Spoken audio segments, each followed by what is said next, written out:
I'm Bill Maher, and today I sat down with the always amazing, always well-dressed Jordan Peterson to discuss various topics, including Jordan's experience with illness and recovery, the importance of the mind-body connection in health, and political controversies in Canada.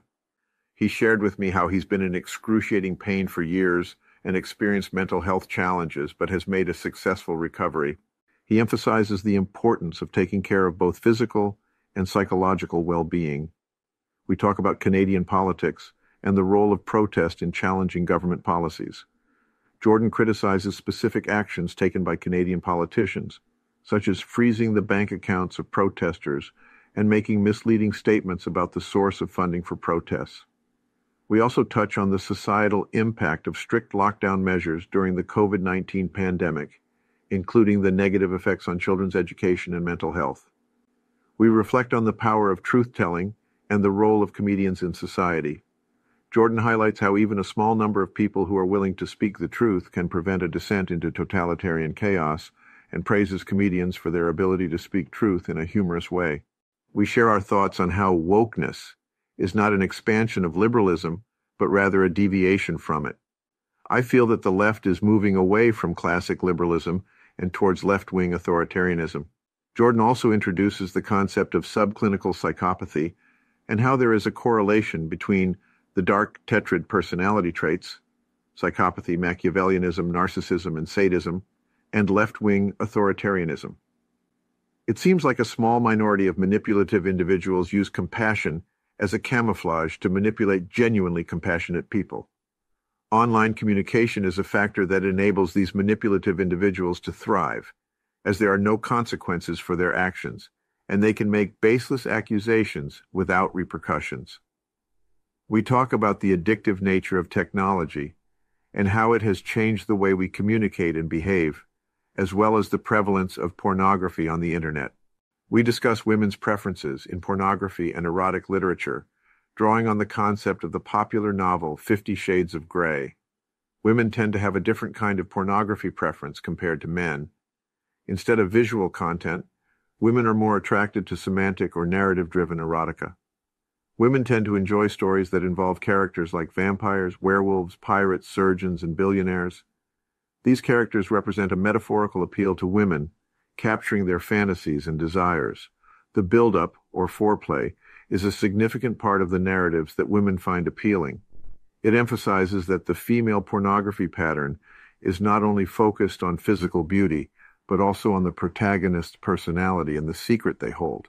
We talk about parenting. Over the years, parents have become more indulgent, treating their kids like little geniuses and not challenging their ideas. This has led to a generation that believes their childish thoughts are valid and important. These individuals eventually run media outlets and spread their absurd ideas.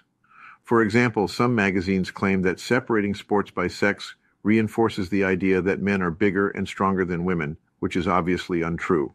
There are several factors that have contributed to this parenting style.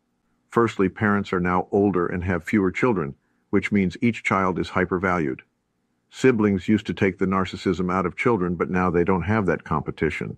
Additionally, the gap between generations has increased, making it harder to pass down parenting knowledge. Parents today struggle to know when to set disciplinary boundaries for their children. Another factor is the flawed ideology of liberalism. While freedom and individualism are important, they only work in a society where individuals are nested within relationships.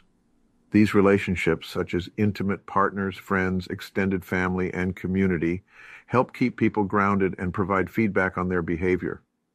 Without these relationships, freedom can lead to insanity and drifting in the wrong direction. Furthermore, there is a rise in cancel culture and online bullying. People are quick to attack and destroy others' reputations without the opportunity for forgiveness or forgetting. Online communication lacks the ability to facilitate forgiveness and often leads to mob mentality. We discuss various aspects of the Bible and its stories. I expressed my initial skepticism towards the Bible, considering it to be comically stupid and corrupt. However, Jordan acknowledges the value in studying the stories academically and the epiphanies he had while taking Bible courses in college. Jordan delves into the concept of establishing a covenant with God, which he compares to how humans bargain with fate.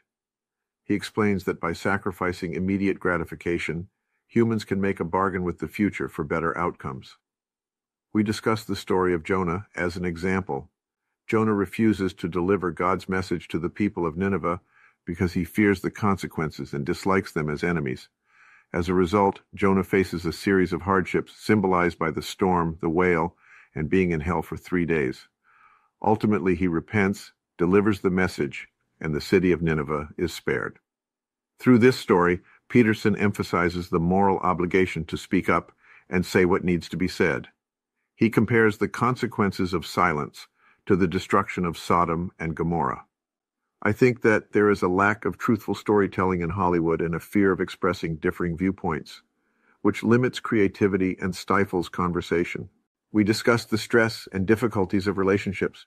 We talk about how relationships can be stressful and monotonous, and that people often assume that getting married will automatically lead to happiness. However, Jordan emphasizes that everyone is different and that relationships require work to maintain through life's stresses. Relationships help to keep people grounded and mentally stable. We also talk about our own upbringing and how it shaped our perspective on adulthood. I describe feeling grateful that I wasn't overprotected as a child and that I had to deal with anxiety and fear. We point out that adulthood has been better in comparison, even though we face challenges such as bullying and struggles in college. We talk about friendships and how they're different from romantic relationships because they don't have the same pressure. In romantic relationships, there is always the pressure of the sword of Damocles hanging over the relationship, signaling the potential end of passion and novelty. This pressure leads many people to cheat, leave, or become bored in their relationships. We talk about our long-term friendships that have lasted for decades without any expectation of sex. I can describe my friends as people I genuinely enjoy hanging out with and don't get tired of. We emphasize that friendships are not affected by the same clock ticking on them as romantic relationships, making them easier to maintain.